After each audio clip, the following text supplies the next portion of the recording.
सभी दोस्तों को मेरा नमस्कार। आप सभी स्टूडेंट्स का हमारे YouTube चैनल में स्वागत है। आज है 18 नवंबर और 18 नवंबर तक की एग्जाम के पॉइंट ऑफ व्यू से जो भी इंपॉर्टेंट अपडेट्स हैं वो हम यहाँ पर देख लेते हैं।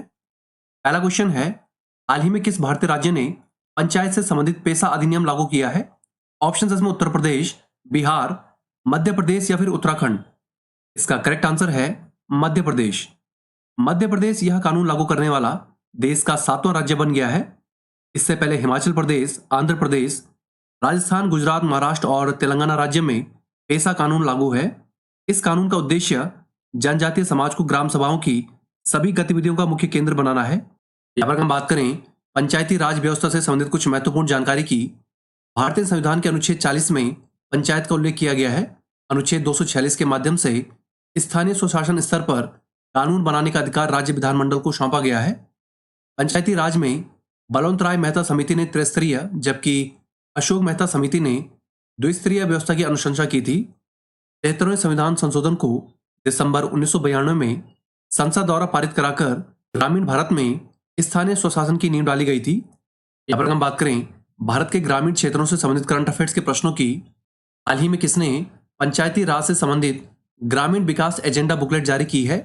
इसका आंसर है केंद्रीय मंत्री गिरिराज सिंह। इस राज्य को भारत की पहली डिजिटल साक्षर पंचायत मिली है?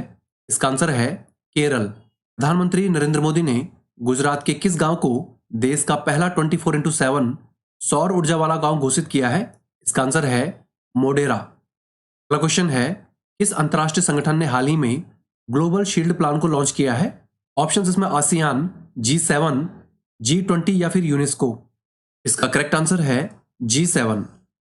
G7 समूह देशों ने हाल ही में इंडोनेशिया के बाली में आयोजित शिखर सम्मेलन में ग्लोबल शील्ड प्लान को लॉन्च किया है। यहाँ पर हम बात करें G7 समूह से संबंधित कुछ महत्वपूर्ण जानकारी की। इसके सदस्य देशों में Germany, Japan, America, Canada, United kingdom, France और इटली शामिल हैं। G7 समूह की स्थापना वर्ष 1975 में हुई थी। वर्ष 1997 में रूस के इस समूह में शामिल होने के बाद कई वर्षों तक इसे G8 के नाम से जाना जाता था, लेकिन वर्ष 2014 में रूस को क्रीमिया विवाद के कारण इस समूह से निष्कासित कर दिया गया था और फिर से इसे G7 का नाम दिया गया। प्रमुख अंतर्राष्ट्रीय संगठनों से संबंधित करंट अफेयर्स के प्रश्न यहां पर देख लेते हैं। G20 शिखर सम्मेलन 2022 ये कहां पर आयोजित हुआ है? इसका आंसर है इंडोनेशिया। G20 शिखर सम्मेलन 2022 में भारत की ओर से कौन शामिल हुआ है? इसका आंसर है प्रधानमंत्री नरेंद्र मोदी। G20 शिखर सम्मेलन 2023 का आयोजन ये कहां पर होगा? इसका आंसर है भारत।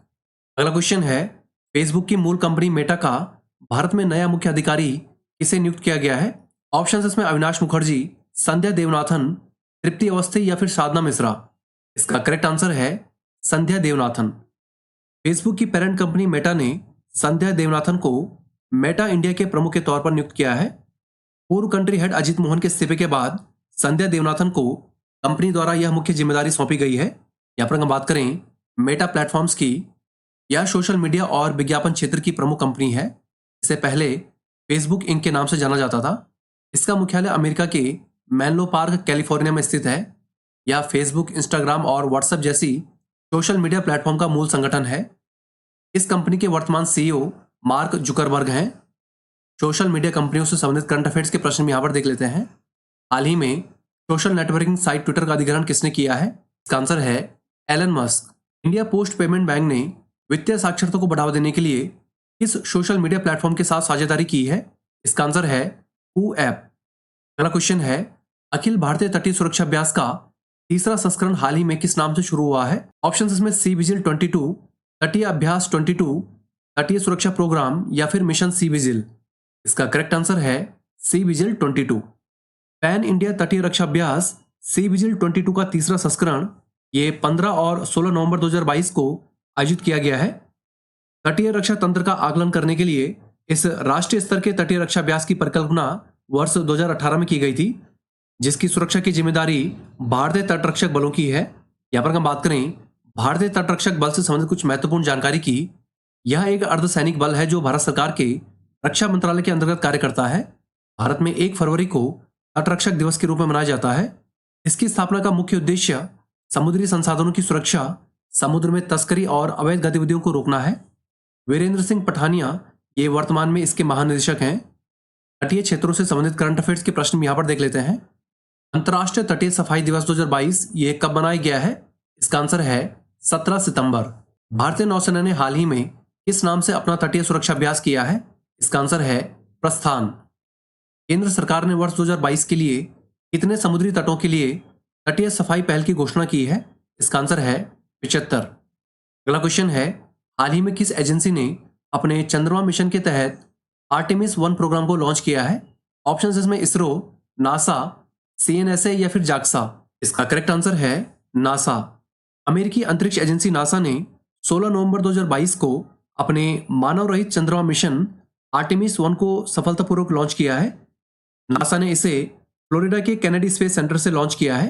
यहाँ पर हम बात करें विश्व के कुछ प्रमुख अंतरिक्ष अन्वेषण मिशनों की, इसमें प्रोजेक्ट अपोलो, वाइकिंग कार्यक्रम और डीप इम्पैक्ट ये यूएसए के प्रमुख अंतरिक्ष मिशन है। इसके अलावा लूना कार्यक्रम, फोबोस कार्यक्रम, वेनेरा मिशन ये सोवियत संघ के, मंगलयान कार्यक्रम और चंद्रयान कार्यक्रम ये भारत के, जबकि चांद कार्यक्रम ये चीन का प्रमुख अंतरिक्ष अन्वेषण मिशन है। स्पेस टेक्नोलॉजी से संबंधित करंट अफेयर्स के प्रश्न भी यहाँ पर देख लेते हैं।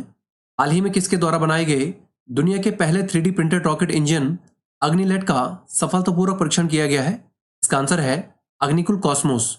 हाल ही में किस स्टार्टअप ने इसरो के साथ भारत के पहले निजी रूप से विकसित रॉकेट विक्रम एस को श्रीहरिकोटा से लॉन्च करने हेतु एक एमओयू पर हस्ताक्षर किए हैं?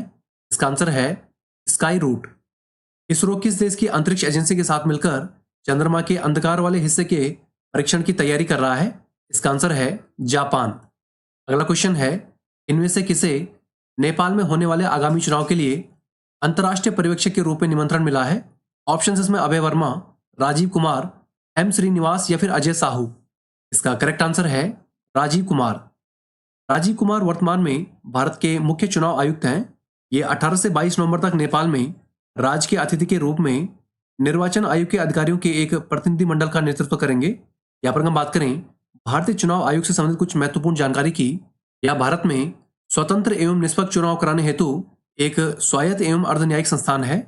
इस आयोग की स्थापना 25 जनवरी 1950 को हुई थी, इसलिए 25 जनवरी को राष्ट्रीय मतदाता दिवस के रूप में मनाया जाता है। आयोग का वर्तमान में मुख्यालय नई दिल्ली में स्थित है। अगला क्वेश्चन है, इनमें से किसे पेरिस ओलंपिक 2024 के लिए शुभंकर बनाया गया है? ऑप्शन इसमें the Friesian cap, big bull, red panda या फिर इनमें से कोई नहीं।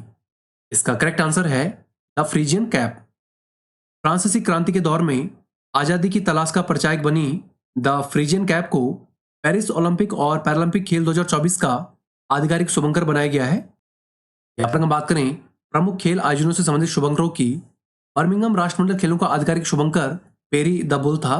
इसके अलावा गुजरात में हुए 36वें राष्ट्रीय खेलों का आधिकारिक शुभंकर सावज, कतर में होने जा रहे फीफा विश्व कप 2022 का आधिकारिक शुभंकर लाइव है, फीफा महिला विश्व कप 2023 का आधिकारिक शुभंकर ताजुनी है। अगला क्वेश्चन है, जलवायु परिवर्तन प्रदर्शन सूची 2023 के अनुसार भारत का कौन सा स्थान है? ऑप्शन इसमें तीसरा, 7वां, 8वां या फिर 12वां। इसका करेक्ट आंसर है 8वां। भारत जलवायु परिवर्तन प्रदर्शन सूचकांक 2023 में 63 देशों की सूची में 8वें स्थान पर आ गया है। इससे पहले जारी सूची में भारत का 10वां स्थान था। पर्यावरण के क्षेत्र में कार्य करने वाले 3 गैर सरकारी संगठनों ने यह रिपोर्ट जारी की है। ये जो तीनों संगठन हैं ये यूरोपीय संघ और 59 देशों के जलवायु संबंधी कार्य प्रदर्शन पर नजर रखते हैं। यहाँ पर हम बात करें हाल ही में जारी विभिन्न सूचियों से संबंधित प्रश्नों की, फोर्ब्स द्वारा जारी विश्व के सर्वश्रेष्ठ नियोक्ता सूची 2022 के अनुसार भारत की सर्वश्रेष्ठ नियोक्ता कंपनी कौन सी है? इसका आंसर है रिलायंस इंडस्ट्रीज। हाल ही में जारी ग्लोबल हंगर इंडेक्स 2022 सूची में भारत का कौन सा स्थान है? इसका आंसर है 107वां। हाल ही में जारी CR असमानता सूची में भारत का कौन सा स्थान है? इसका आंसर है 123वां। अब यहाँ पर हम बात करें महत्वपूर्ण दिवस की, 17 नवंबर को अंतर्राष्ट्रीय छात्र दिवस और राष्ट्रीय मृगी दिवस के रूप में मनाया जाता है। इसके अलावा 16 नवंबर को सहिष्णुता के लिए अंतर्राष्ट्रीय दिवस, 15 नवंबर को झारखंड स्थापना दिवस, 14 नवंबर को बाल दिवस, 12 नवंबर को विश्व न्यूमोनिया दिवस और 11 नवंबर को राष्ट्रीय शिक्षा दिवस के रूप में मनाया जाता है। पिछले क्वेश्चनों का रिवीजन के साथ साथ कुछ इंपॉर्टेंट वन लाइनर्स भी यहाँ पर देख लेते हैं। मध्य प्रदेश ने हाल ही में पंचायत से संबंधित पेशा अधिनियम को राज्य में लागू किया है। भारत ने अफगानिस्तान मुद्दे पर मास्को फॉर्मेट की चौथी बैठक में हिस्सा लिया है। G7 समूह ने हाल ही में ग्लोबल शील्ड प्लान को लॉन्च किया है। संयुक्त राष्ट्र द्वारा जारी एक रिपोर्ट के अनुसार भारत वर्ष 2023 में सर्वाधिक जनसंख्या वाला देश बन जाएगा। सी विजिल 22 नाम से अखिल भारतीय तटीय सुरक्षा अभ्यास का तीसरा संस्करण हाल ही में शुरू हुआ है। भारतीय रिजर्व बैंक ने HDFC बैंक, यस बैंक सहित कुल 5 बैंकों को डिजिटल करेंसी पायलट प्रोजेक्ट के लिए चुना है। अमेरिकी अंतरिक्ष एजेंसी नासा ने अपने चंद्रमा मिशन के तहत आर्टेमिस 1 प्रोग्राम को लॉन्च किया है। हाल ही में राष्ट्रीय महिला आयोग ने डिजिटल शक्ति अभियान 4.0 को लॉन्च किया है। भारत के मुख्य चुनाव आयुक्त राजीव कुमार को नेपाल में होने वाले आगामी चुनाव के लिए अंतर्राष्ट्रीय पर्यवेक्षक के रूप में निमंत्रण मिला है। यूनाइटेड किंगडम के जॉर्ज रसेल ने ब्राजीलियन ग्रैंड प्रिक्स 2022 का खिताब जीता है। द फ्रीजन कैप का पेरिस ओलंपिक 2024 के शुभंकर के रूप में अनावरण किया गया है। भारतीय सेना ने जम्मू कश्मीर के उधमपुर में दिल मांगे मोर नाम से लघु फिल्म उत्सव का आयोजन किया है। जलवायु परिवर्तन प्रदर्शन सूची 2023 के अनुसार भारत का इसमें 8वां स्थान है। तो दोस्तों आज के लिए इतना ही। चैनल के साथ जुड़े रहें, चैनल को लाइक सब्सक्राइब करें और अपने दोस्तों के साथ शेयर भी करें। Thank you all, best of luck. मिलते हैं आपको अगली वीडियो के साथ।